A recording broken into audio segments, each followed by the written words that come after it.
Good morning, everyone. Thank you. Good morning.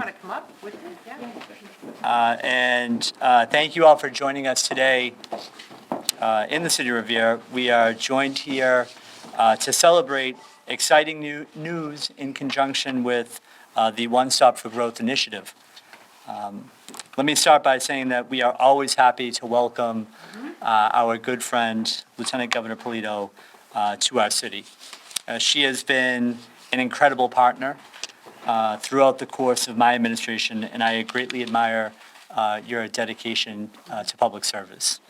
The successes of our city, which we've had a few over the last few years, everything from relatively small investments in 311 and some technology upgrades to much larger infrastructure investments.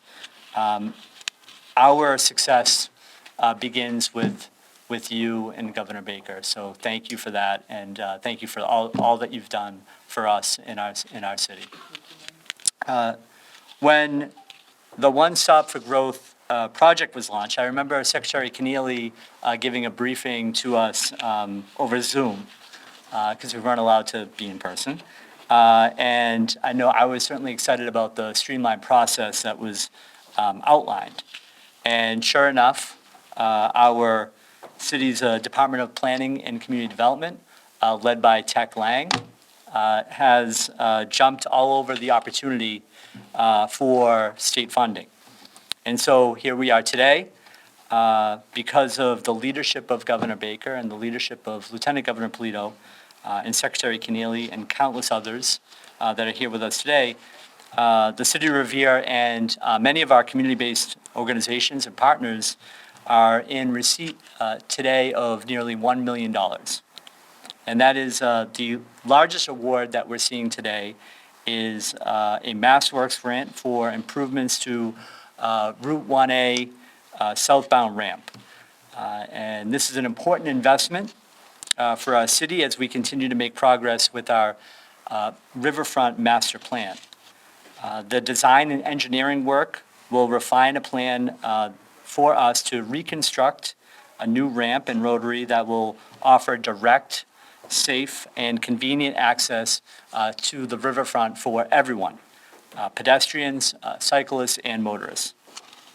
This riverfront area has been severely underutilized for far too long.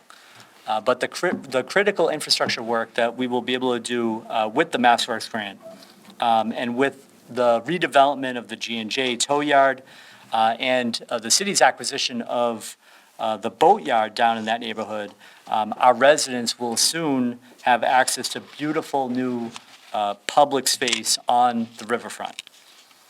And I want to give a special thanks to our partners at Redgate, and we'll hear from Damien a little bit later, who have been so crucial in making the riverfront vision a true reality. So we got a MassWorks grant for 1A, and we're in this building. And you're probably asking yourself, why the heck are we here? Well, through One Stop for Growth, we also got a grant for our food hub, which has been running out of this building for over a year. And I was telling the Lieutenant Governor this story a little bit. The story of this building is an interesting one. It was formerly owned by the city. It was handed over to the League for Special Needs a few decades ago. But when the pandemic hit, the League shut down its operation. They weren't able to do the programming that they were doing. And their director, Lois Flynn, worked with the city and allowed us to use this space for food distribution. So now this is a place where every week hundreds of meals and boxes of food are distributed to residents who need it most. And throughout the course of the pandemic, we all know this, the need to combat food insecurity in our city skyrocketed. And our food hub team, led by Dimple, and I see Megan and Brittany and so many others who are here, they quickly sprung into action. And Ralph, of course. How could I forget Ralph? And because of the funds that are made available to us today with this grant, we will build the capacity necessary to continue providing quality food to all of our residents. We are also thrilled for our partners at the neighborhood developers who are in receipt of an urban agenda grant through a program called Revere Works, which focuses on reemployment programming. At one point during the pandemic, some of you may recall, Revere had the second highest unemployment rate in any city in the state. And after launching Revere Works in partnership with TND, our unemployment rate significantly declined. And that really truly proved that collaboration and reemployment programming really does work. So I'm here today to represent our city, but I have to be very clear that none of this work is done alone. So I want to thank all of our partners, Redgate, our Riverfront Advisory Group, the Revere League for Special Needs, the First Congregational Church, Tim is here, let's see Tim, of course, Cambridge Health Alliance and Mass General Brigham and TND for all of their help throughout the pandemic and all their help through this grant application process. I also have to thank our city employees who stepped up, and all of the volunteers for the Food Hub, and all of our employees and staff members of the city's community and development, community planning and community development. We've gone through a few different name changes, huh, Tech, right? We're now planning community development. And of course, City Council, which is going to be represented by City Council President Anthony Zambuto, and our school committee members and state delegation members for their advocacy of these projects. And with that, I will turn it over to our good friend and an incredible partner, Lieutenant Governor Polito. Thank you.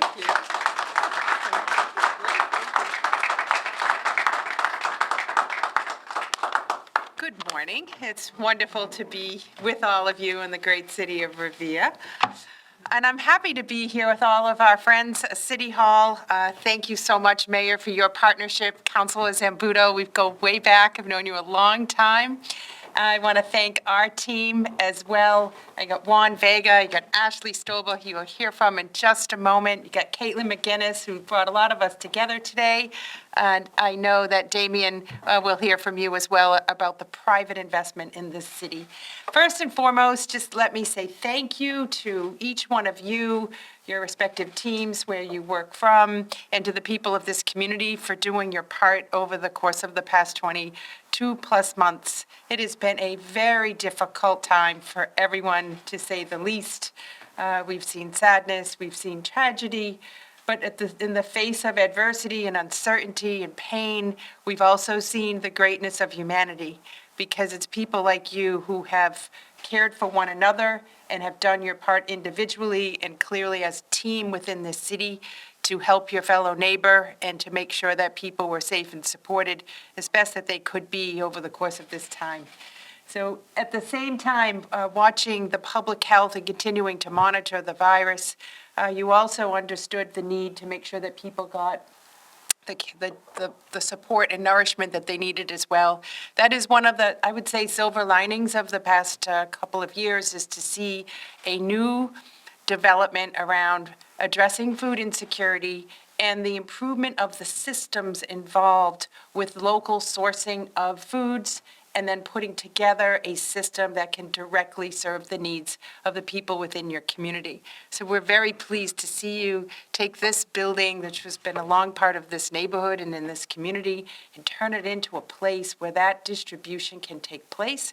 And then with one of the grants that you're receiving today, and I know that Ashley will speak more about this, the Urban Agenda grant of $100,000 to the neighborhood development, and the $130,000 in the particular program around the underutilized properties program, will help you sort of transform this building, and not only a food distribution center, but also a place where you can tap into the creative energies of people who understand how to, design food and make food, and be involved in sort of workforce development and entrepreneurship, and small business development and incubating that talent that exists right here in your city in probably someone's kitchen or basement or garage, and then to be able to bring that talent here as a workforce component to the food delivery system to help people across this community and in this region is a really great thing to celebrate. And that's why we clearly wanted to be here today to say thank you. Very well done.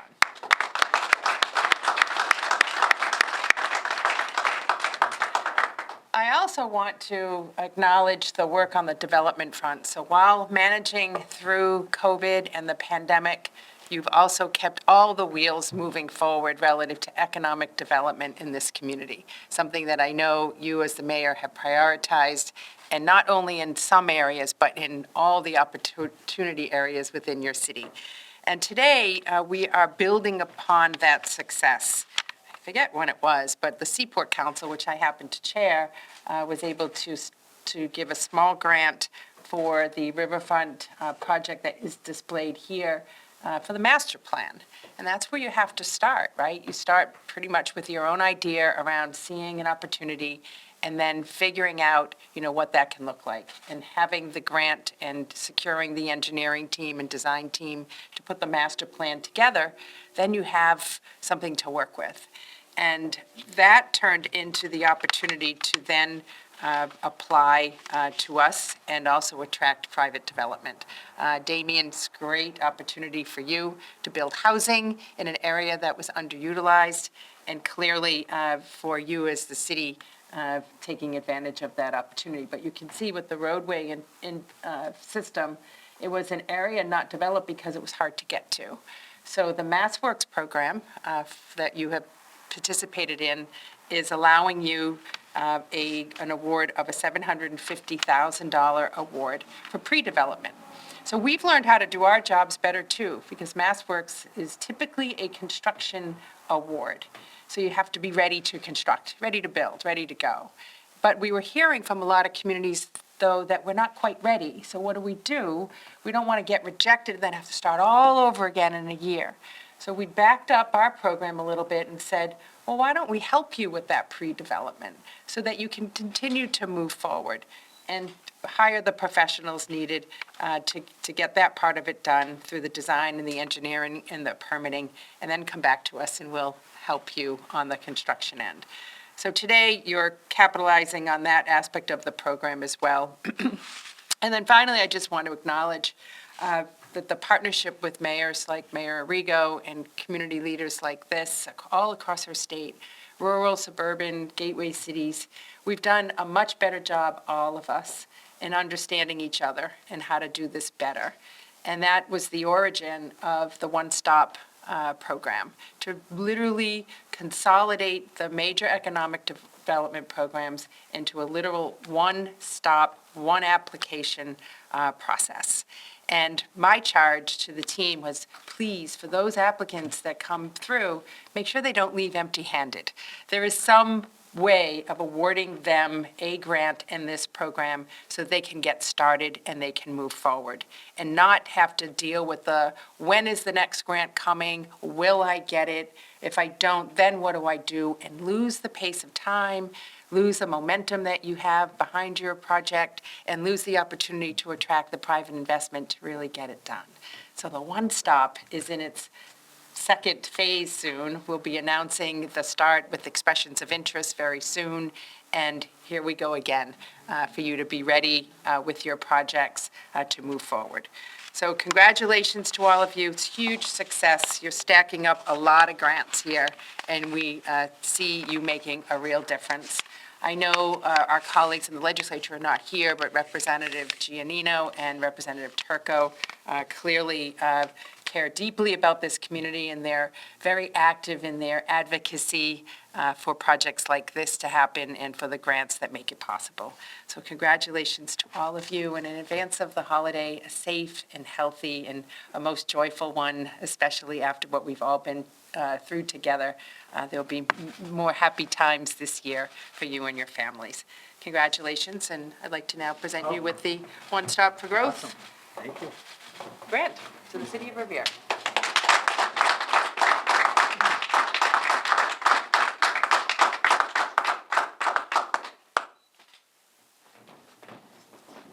And now I can turn the program over to Ashley Stolber.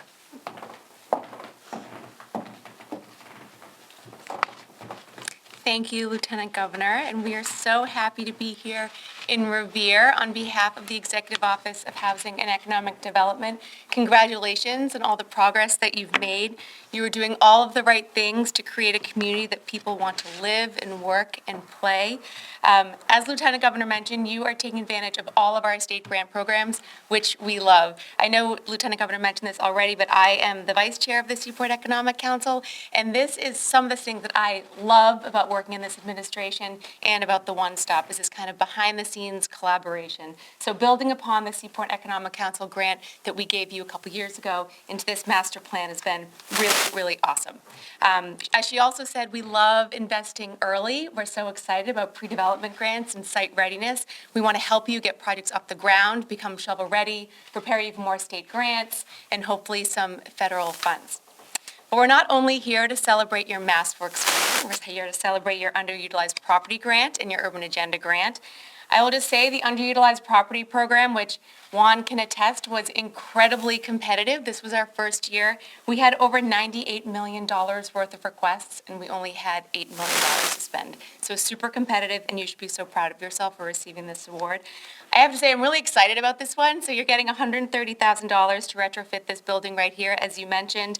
But some of the details that I was reading about that, again, got me very excited last night, probably too excited about. But you're getting a commercial kitchen, workspace, urban farming, hydroponics lab, classrooms, farmers market, and a drive-through food pantry. And as Lieutenant Governor mentioned, you're also adding a workforce development piece to this. So it's not only delivering healthy food to your residents, but that workforce development piece is really, really important.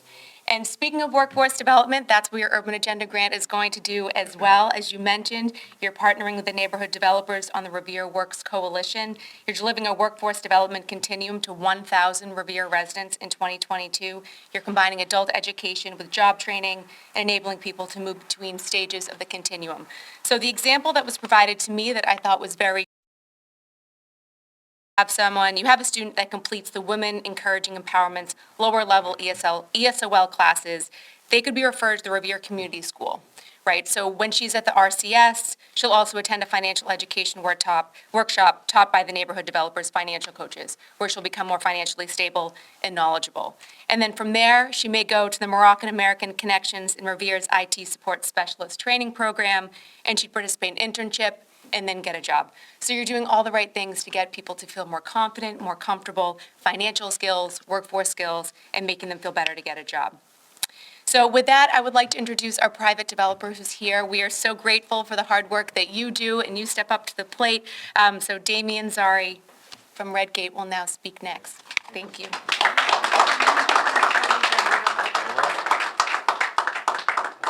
Hi, good morning, everyone. Thanks for being here, and thank you, Lieutenant Governor Polito and Ashley. And, you know, the private redevelopment of the G&J towing site actually has been a tremendous public and private partnership. And it really all started off with a common vision between us and the city, led under Mayor Arrigo. We collectively had a vision for this area, but we needed to figure out a way to do it. And it all started off, as Ashley mentioned and Lieutenant Governor mentioned, with the $100,000 grant from the Seaport Economic Council. That helped shape the vision for this area. And so we're here today to celebrate a really important grant associated with the transportation improvements. This site would not be viable without this grant. It's incredibly important. The One Stop program was critical to the development of the site. Not only is it going to create a great private development, that's going to be total project cost of about $128 million. It's going to do a lot of things. It's going to introduce a new public boardwalk. It's going to help create and connect two neighborhoods, the Riverside neighborhood and the Point of Pine neighborhood. And it's going to really take advantage of an underutilized asset, which is Gibson Park. Right now, Gibson Park, which you can see on the plan, is highly inaccessible. You have to actually pass through the Riverside neighborhood to get there. Now we're going to create a new amenity for not just the private development or these two neighborhoods, but really for the city as a whole. So it's a huge benefit to the project. It's a huge benefit to the city as a whole. And, you know, we're thrilled to be part of it. We're really excited to announce that we're going to be starting construction in April and moving that project forward. So it's a really exciting time for us. And it couldn't be possible without the one-stop program and the Lieutenant Governor's support, and obviously the mayor's vision as well. So we want to thank everybody for being here. We're extremely excited about it.